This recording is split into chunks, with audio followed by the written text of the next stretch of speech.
away from my yard, and they come over yelling and shit. And I'm like, dude, well, cut your fucking branches out of my yard, you cocksucker. Holy shit, I don't give a fuck how old you are. You should know better, you know? Fuck them. That's neighbors, though. Yeah, neighbors are a pain, that's for sure. They can be. Yeah. Well, I think 4th of July, I'm going to set off fireworks and burn the fucking trees. Oh, God. Nah, that's not nice. I almost set the house on fire last year. It was funny as hell. We set off a box of mortars, and it was like, I don't know, I think it was a box of like 28, and they go off like simultaneously and shit, you know? Well, anyway, one went off, and then there was like a massive delay between that and the next one. But after the one went off, it kind of tipped the box sideways on the side and started shooting fireballs out all over the place, you know? Oh, my God, you're so bad. Yeah. One of them, they must hate you. Oh, they do. They do. One of them, I believe, hit their house. Oh, no. Oh, wow. I got video of it. Oh, man. There's a video of it. It was cool as hell.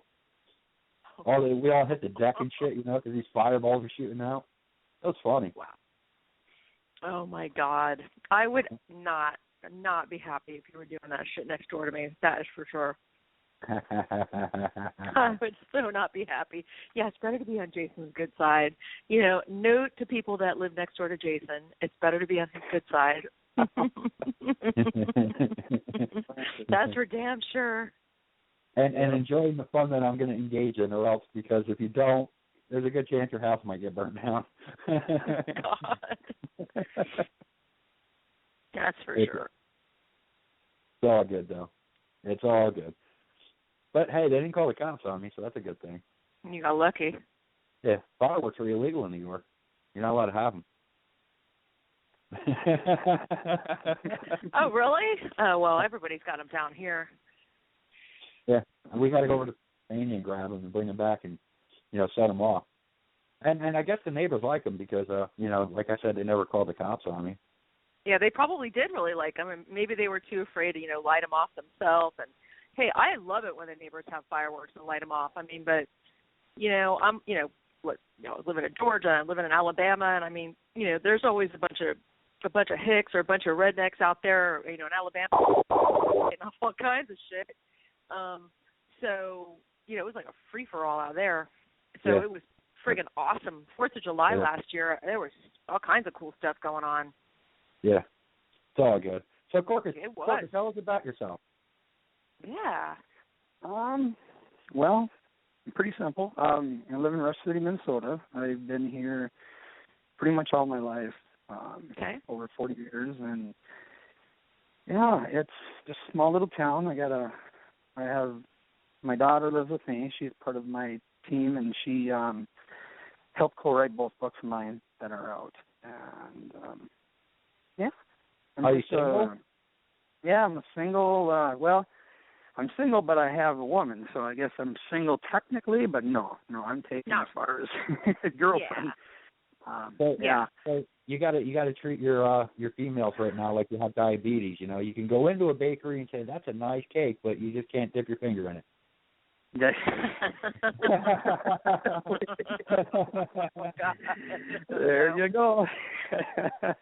And it begins. Yeah.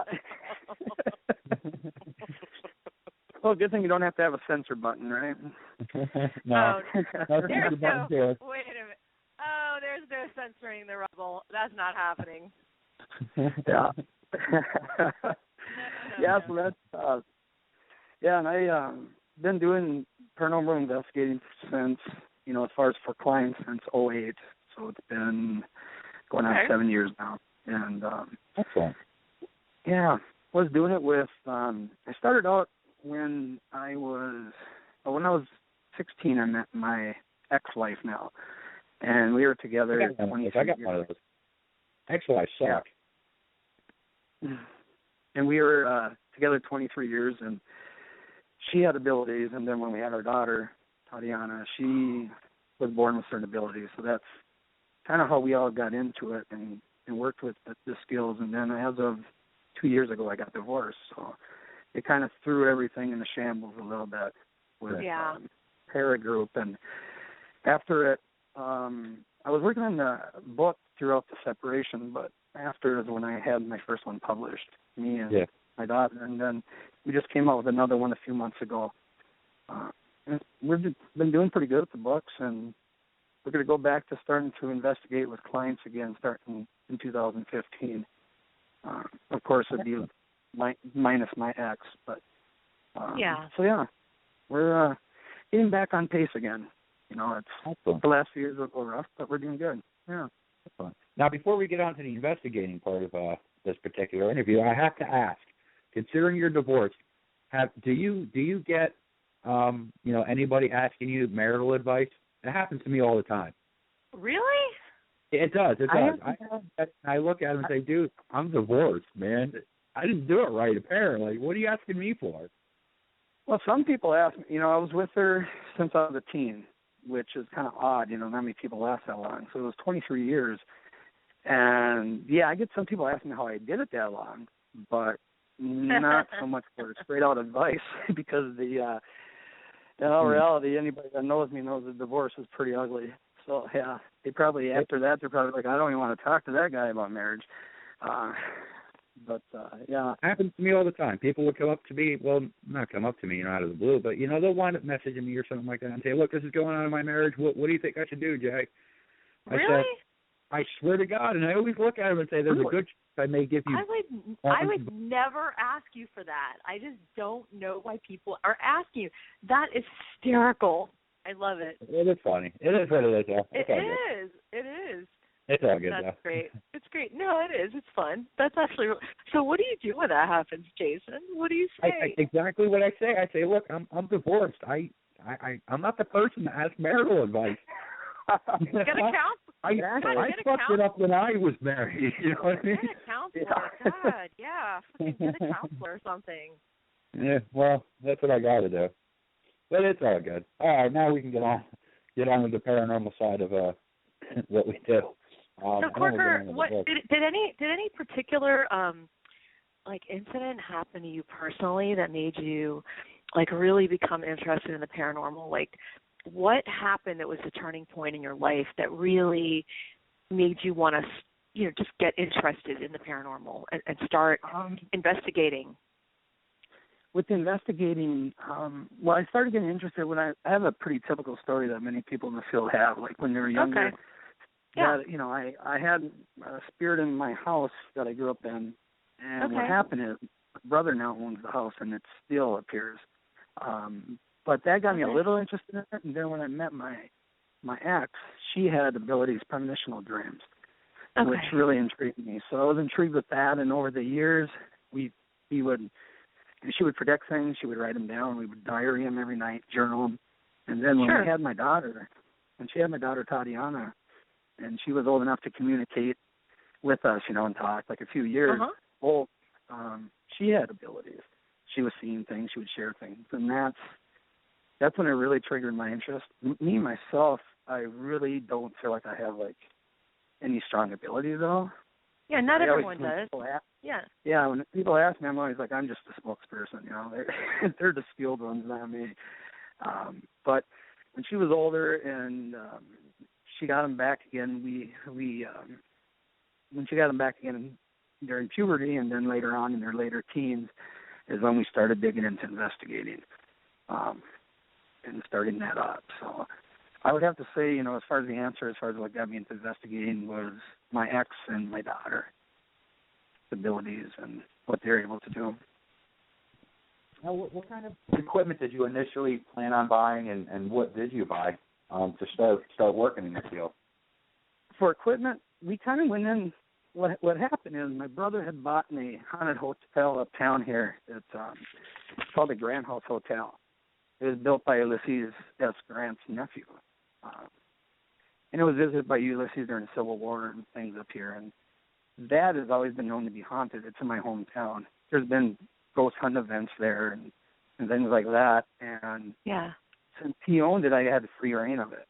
So we started just doing it for fun and would get some pretty good evidence. And then we started, my daughter started getting almost like, sounds weird, but almost like a relationship with one of the spirits, this boy. her abilities, and then we just dug into it more, and then we just kind of grew from there. All of a sudden, we're like, we can be doing this, and we would have people, like personal friends, like have us come over to try to channel for them or to try to make their house calmer, and that's kind of how we got into it. As far as equipment, we don't run with any of the gauges and things like that. I use digital audio recorders. I use high camcorders with night vision. I also use, which some people think it's kind of funny, but I use an old VHS recorder that I run, because the funny thing with that is when it's set up next to a digital recorder, if you get some evidence on the digital and you think it's something but it's not clear, it's strange because on the VHS, it'll trigger and kind of jump the recording if there's energy around. And it can do it even if there's like electrical energy from a fuse box. So it wouldn't have to necessarily be spiritual. But so we use that. I use that just to kind of check with what we see on the other cams, and see if it made any changes in things, because that typically will, if there was anything of electricity or spiritual. Yeah. Other than that, we run with some candles, and we basically, we just use what my daughter Tatiana and what her mom could do, and just try to channel.